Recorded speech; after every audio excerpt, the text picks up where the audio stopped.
తాకట్లో ఉన్న బంగారాన్ని విడిపించి ఆ రోజున మార్కెట్ ధర కట్టి మిగిలిన డబ్బును మీకు అందిస్తుంది కొమ్మూరి గోల్డ్.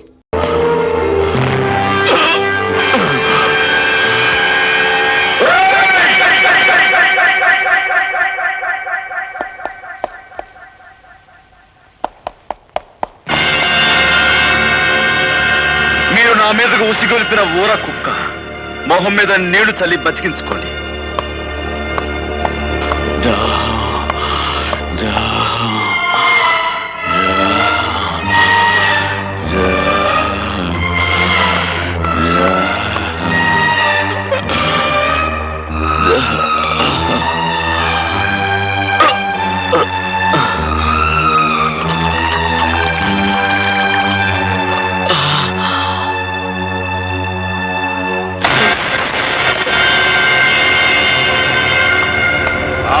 అశ్రయ్యా, నువ్వు ఉత్తి సన్నాసివయ్యా. ఈడేదో పొడి చేస్తాడని తీసుకొచ్చావు. ఆ హార్మోని పెట్టిగాడు మన కళ్ళు ముందే ఈ నోరు తడిచేసి వెళ్ళిపోయాడు. భలే ఓరండి మీరేదో గొప్ప కిమినెలి బెయిన్ అనుకున్నాను, కానీ నాకంటే సన్నాసి నాయలని అండర్స్టాండింగ్ అయిపోయినది. అసలు కథ నేను నడుపుతా రండి. బాబు, పుణ్యం చేసుకున్న మీ కుడి పాదాన్ని ఆ పాపి పీకల మీద మోపండి చెబుతా. కసక్కన ఓ తొక్కు తొక్కండి చెబుతా.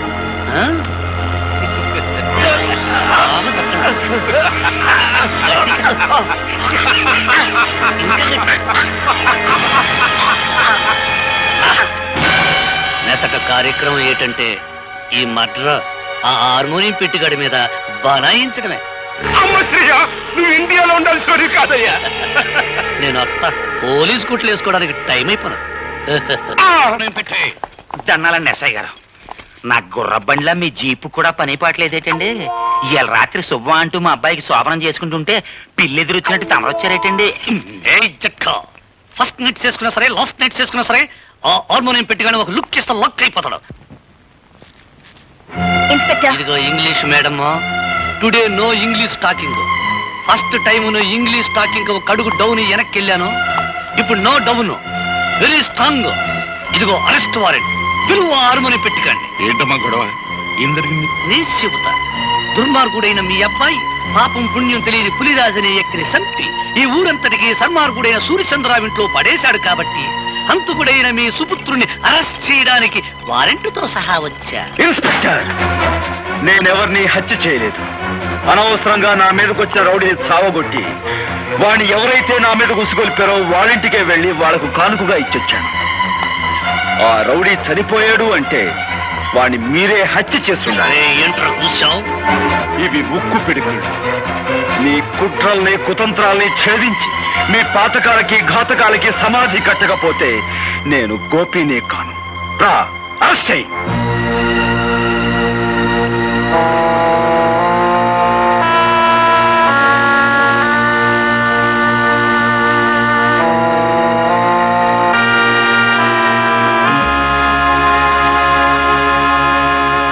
నీ భర్తను గురించి నువ్వు చెప్పిందంతా జాగ్రత్తగా విన్నానమ్మా.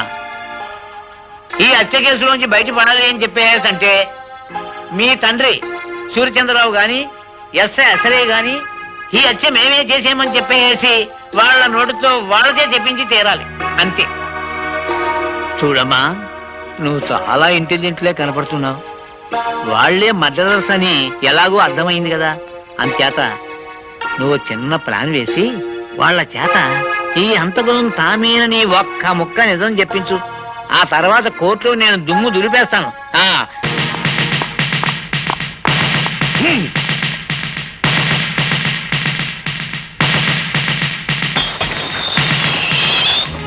ఇవాళ కోర్టుకు హాజరు కావాల్సిన రోజు. యువర్ ఆనర్, పులిరాజు హత్య కేసులో ముద్దాయిగా నిలబడ్డ గోపి అనే ఈ వ్యక్తి అసలు హత్య చేశాడా లేదా అని విచారించే ముందు ఇతని మనస్తత్వం గురించి కోర్టు వారికి తెలియబరచవలసిన అవసరం ఉందని భావిస్తున్నాను. అందుకని ఒకరిద్దరు సాక్షుల్ని విచారించేందుకు అనుమతి ఇవ్వాల్సిందిగా కోర్టు వారిని అభ్యర్థిస్తున్నాను.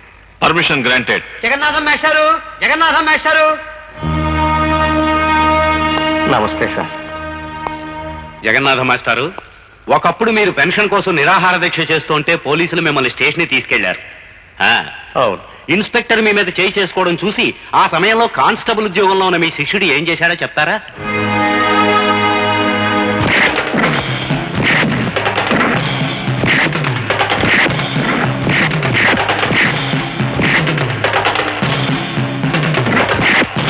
న్యాయానికి ఆ రోజు అతను చేసిన పని. ఆల్ రైట్, మీరు చెప్పింది చాలు, ఇక మీరు వెళ్ళొచ్చు. యువర్ ఆనర్, గోపికి ఉద్యోగం వచ్చింది అదే రోజు ఉదయం. కానీ తన పై అధికారి మీద చేయి చేసుకుని ఆ సాయంత్రమే తన ఉద్యోగాన్ని పోగొట్టుకున్నాడు. Please note that point. Your honour, jailer దుర్గారావుని ప్రశ్నించేందుకు పర్మిషన్ కోరుకుంటున్నాను. గ్రాంటెడ్.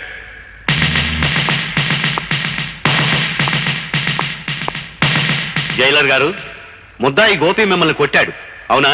అందుకు సమాధానం ఆయన చెప్పనవసరం లేదు, నేనే చెప్తాను. గుడ్, చెప్పు. ఆయనే కాదు, ఆయన కానిస్టేబుల్స్ ని కూడా చిత కొట్టాను. అంతేకాదు, కొత్తగా ఛార్జ్ తీసుకున్న ఆమదాల అసరయ్య అనే ఇన్స్పెక్టర్ ని ఇటుకల ఫ్యాక్టరీలో పెట్టి ఎడాపెడా వాయించాను. ఇంకా చెప్పమంటారా? చాలు. యువర్ ఆనర్, ముద్దాయి ఎంతటి ఆవేశపరుడో ఈసరికే మీకు క్షుణ్ణంగా అర్థమై ఉంటుంది. సరిగ్గా ఇలాంటి ఆవేశంతోనే పులిరాజుని కొట్టి కొట్టి మెడ మీద కాలేసి తొక్కి చంపి ఆ హత్యా నేరాన్ని సూర్యచంద్రరావు గారి మీద మోపడానికి పులిరాజు శవాన్ని సూర్యచంద్రరావు గారింట్లో పడేశాడు. అతను శవాన్ని మోసుకురావడం ఊరంతా చూసింది యువర్ ఆనర్. ఇక ముందు ఇటువంటి దౌర్జన్యాలు సాగించకుండా భారతీయ శిక్షాస్మృతులను అనుసరించి కఠినమైన శిక్ష విధించవలసిందిగా కోర్టు వారిని కోరుకుంటున్నాను. మిస్టర్ గోపి, నీ తరఫున ఏ లాయర్ని నియమించుకోలేదు, ఎందుకని? నా తరఫున నేనే వాదించుకుందామని. అంటే భారతీయ శిక్షాస్మృతుల నెంబర్లు చెప్పే శక్తి నాకు లేకపోయినా న్యాయం అనే గొప్ప శక్తి నా పక్కన ఉంది. నిర్దోషణనే నిజం నా గుండెల్లో వెలుగుతుంది. సార్, నేను ఒకరిద్దరు సాక్షులు విచారించాలి, అందుకు మీరు అనుమతించండి. ఆల్ రైట్, ఎవరిని పిలవమంటావో చెప్పు. Thank you sir.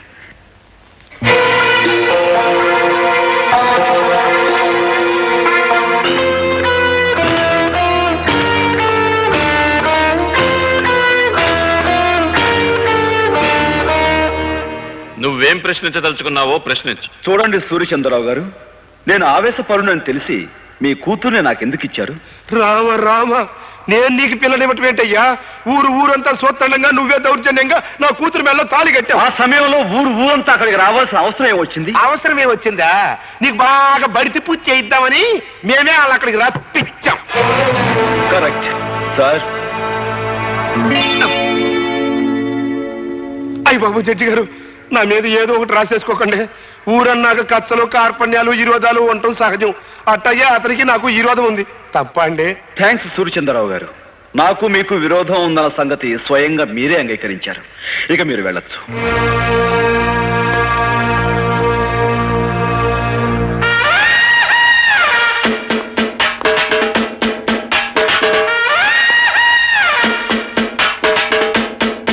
మీరు పిలవకుండానే బోన్లోకి వచ్చి నిలబడ్డారు. ముద్దాయి కావాలని కోరుకునే రెండవ సాక్షి మీరేనని మీరు ఎలా అనుకున్నారు? Sorry sir. ఆగు సార్, ఆయన నేను కొన్ని ప్రశ్నలు అడుగుతాను, దయచేసి అనుమతించండి. Yes, proceed. నేను ఆ పులిరాజుని సూర్యచంద్రరావు గారి ఇంట్లో పడేసినప్పుడు మీరు అక్కడే ఉన్నారు, అవునా? అవును. ఏంటి? డ్యూటీలో ఉండి కూడా ఆ టైంలో మీరు ఆ ఇంట్లో ఎందుకున్నారు? లా అండ్ ఆర్డర్ కాపాడే పోలీసు వాళ్ళం ఏ ఎల్లప్పుడు ఎక్కడ ఎందుకుంటామో మాకే తెలవదు. 190 ఎవ్వరాలుంటాయి. ఆ 191 ఎవ్వారంగా నన్ను అప్పుడే ఎందుకు అరెస్ట్ చేయలేదు? అదేం ప్రశ్న? నువ్వు మాకు చిక్కుకుండా పారిపోయావు. పారిపోయేంత పిరికివాడు కాదు ఈ గోపి ఇన్స్పెక్టర్. పులిరాజు బతికే ఉన్నాడు కాబట్టి నువ్వు నన్ను అరెస్ట్ చేయలేకపోయావు. నేను వెళ్ళిన తర్వాత నువ్వు సూర్యచంద్రరావు కలిసి ఆ పులిరాజుని హత్య చేశారు. అబద్ధం. నువ్వు నిజం చెప్తావని నిన్ను బోనెక్కించలేదు. నువ్వు చెప్పేదంతా జడ్జి గారు నమ్ముతారని కూడా నేను అనుకోవటం లేదు. నీ మాటలకి చేతలకి ఎక్కడ పొంతన లేదనే విషయం జడ్జి గారు గుర్తిస్తే చాలు. ఇక నువ్వు వెళ్ళొచ్చు. మిస్టర్ గోపి, నీకు ఆ సూర్యచంద్రరావు గారికి మధ్య శత్రుత్వం ఉందని, అసలయ్య గారి మాటలకి చేతలకి పొంతన లేదని నిరూపించినంత మాత్రాన వాళ్ళు నేరస్తులైపోరు. ఏదైనా జరిగితే అది జరిగిందని సాక్ష్యం ఉండాలి. నేనే హత్య చేశానని, ఆ హంతకు నేనే అని చెప్పే సాక్షులు ఎవరున్నారు? నువ్వు పులిరాజు శవాన్ని మోసుకొస్తుండగా ఊరంతా చూసి ఊరంతా చూసి పులిరాజు శవాన్ని కాదు, స్పృహ తప్పిపోయిన పులిరాజు. నువ్వు గట్టిగా వాదించినంత మాత్రాన లాభం లేదు. పులిరాజు బ్రతికే ఉన్నాడని సాక్ష్యం కావాలి. ఆ పులిరాజుతో నేను పాండవుల మెట దగ్గర పోట్లాడిన మాట నిజం. అతని బాగా చితకతన్ని ఏ సూర్యచంద్రరావు అయితే నా మీదగా అతను ఉసిగొలిపాడో ఆ సూర్యచంద్రరావు ఇంట్లో అతన్ని పడేశాను, ఆ మాట నిజం. నేను తిరిగి వెళుతుండగా పులిరాజు దాహం అని అరిచాడు. అక్కడున్న సూర్యచంద్రరావు గాని అశ్రయ్ గాని అతని గొంతులో నీళ్లు పోస్తారన్న నమ్మకం నాకు లేక నేనే వెళ్ళి అక్కడున్న జగ్గు తీసుకుని అతని నీళ్లు పట్టించాను. అతను తాగాడు. నిజంగా అతని గొంతు వెంకులు విరిగి చనిపోయి ఉండుంటే అతను నీళ్లు ఎలా తాగాడు, ఎలా గుట్టలు వేయగలడు? కనుక ఆ నేరం నా మీద మోపేందుకు సూర్యచంద్రరావు అశ్రయ్లు పులిరాజు గొంతు మీద కాలు వేసి తొక్కి చంపారు. ఇది పచ్చి నిజం. నువ్వు పులిరాజుకు మంచినీళ్లు పట్టినట్టు అతను తాగినట్టు ఏమిటి సాక్ష్యం?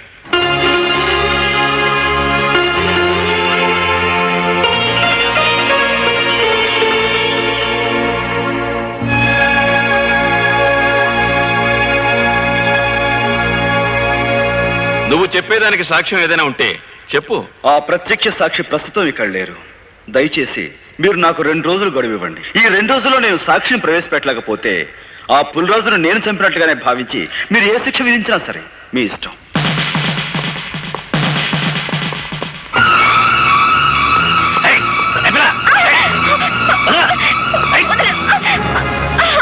ప్రత్యక్ష సాక్షి ఎవరో కాదు, మీ నాయనమ్మ. ఆవిడని ఎలాగైనా సరే ఒప్పించి కోర్టుకు తీసుకురా.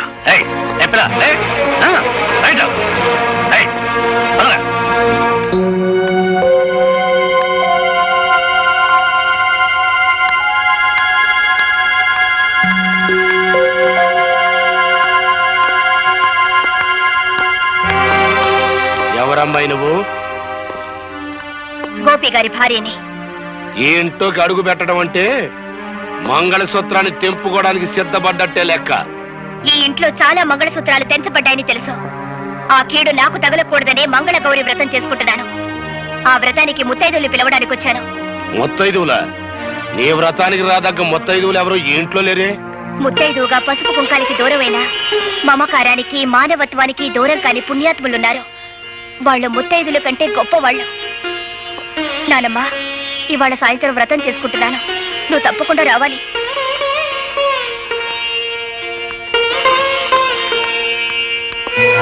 అమ్మా, నువ్వు ఈ వ్రతానికి వెళ్తలేదు. వెళ్ళావు, కూతురుతో పాటు నా కన్న తల్లి కూడా చచ్చిపోయిందనుకోవాల్సి వస్తుంది.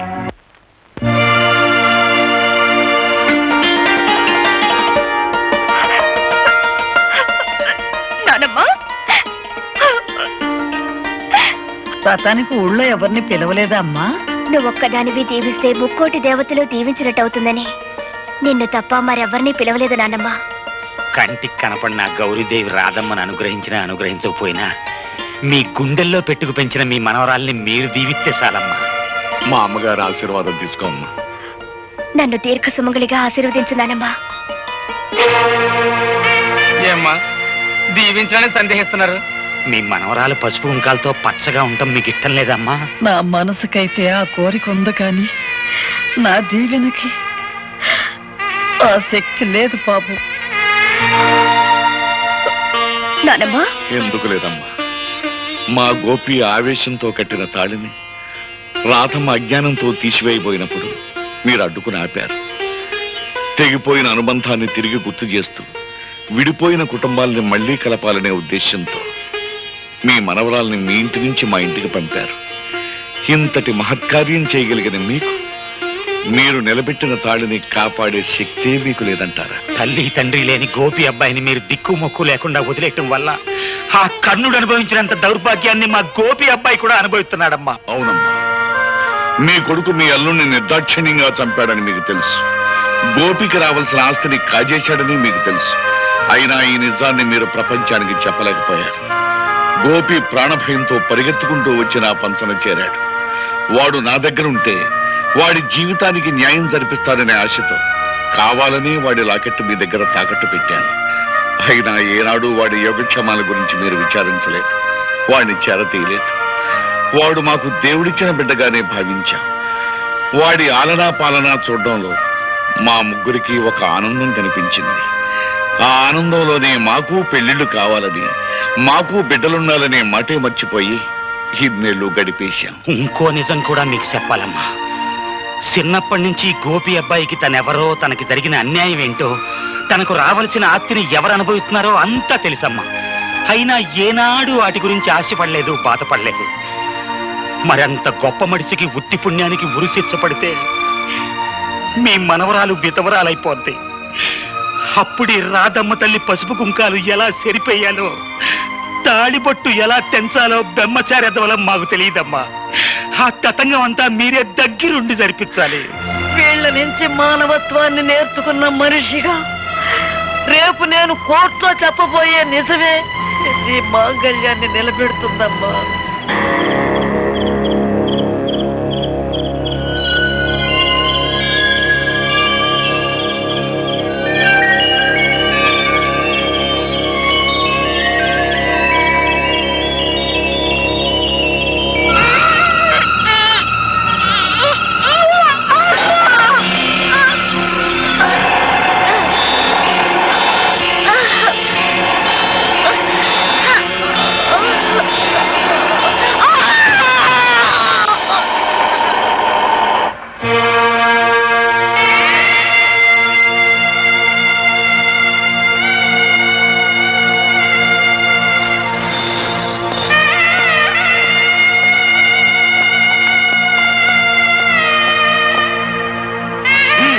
ఎక్కించండి.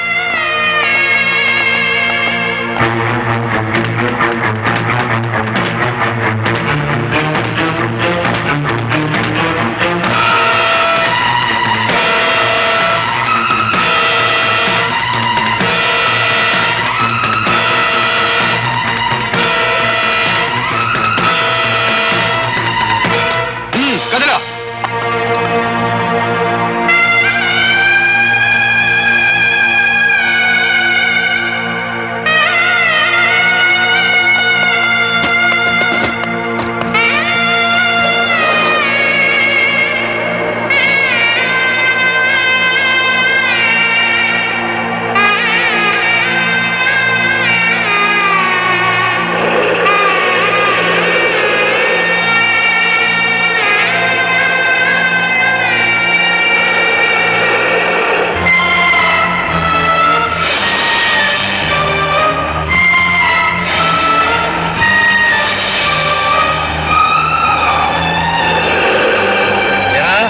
నడుము నిలబట్టలేదా?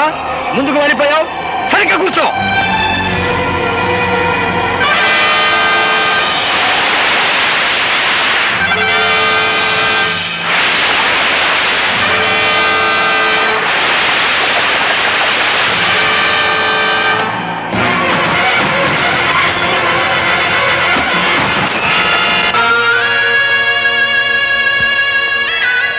అమ్మా, ఇప్పటికే చాలా ఆలస్యమైపోయింది.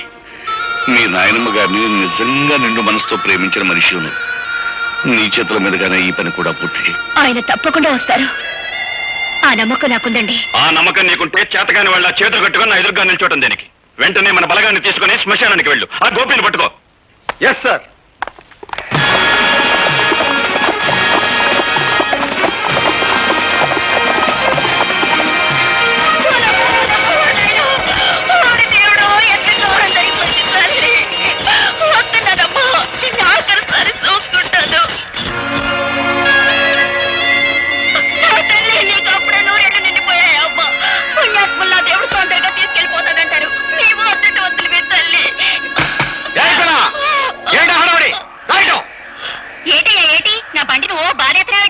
ఏమిటా ఏడుపులో? ఇంతగా ఉన్నావు? సూర్యచంద్రరావు పంపితే వచ్చాను. అవును, సంస్కారం లేని తల్లికి దాన సంస్కారం చేయడం ఇట్టలేక అదేదో నన్నే చేయమని కిరసనాలు అగ్గి పెట్టేసి పంపించారు. సూర్యచంద్ర గారి మనుషుడు ముందు చెప్పలేదే? కాని కాని తొందర కాని. నన్ను ఎవరు చెప్పనిచ్చా? తొందర కాని.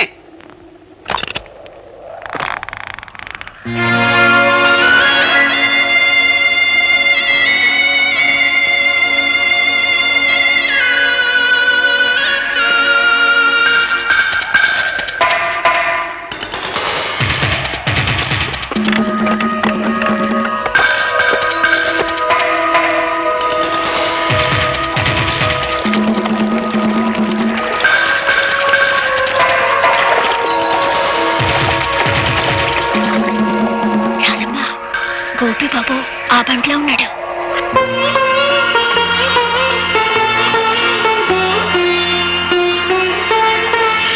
అబ్బాయి పోలీసులు. అట్టమ్మా, అయ్యో అగ్గిపెట్టి బండ్లో మర్చిపోయాను. ఇటు ఇయ్యమ్మా. వద్దండి, ఎవరి చేత్తో తలకొరి పెట్టాలో వాళ్ళ చేత్తోనే పెట్టాలి, లేకపోతే రుణాల బంధం తీరదు.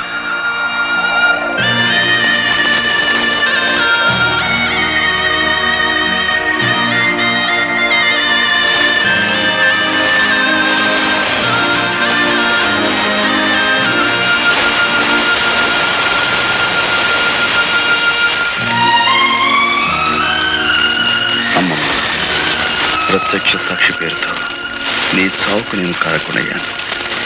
నన్ను క్షమించు.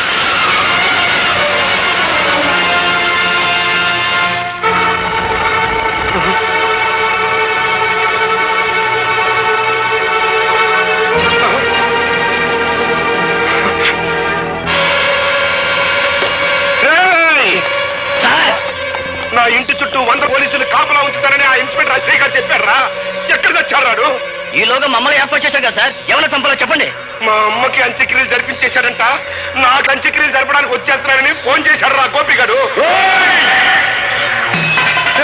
వచ్చేస్తారా? వాళ్ళకి అంత్యక్రియలు జరిపించండి.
అమ్మ శ్రేయ, సమయానికి వచ్చేసావు.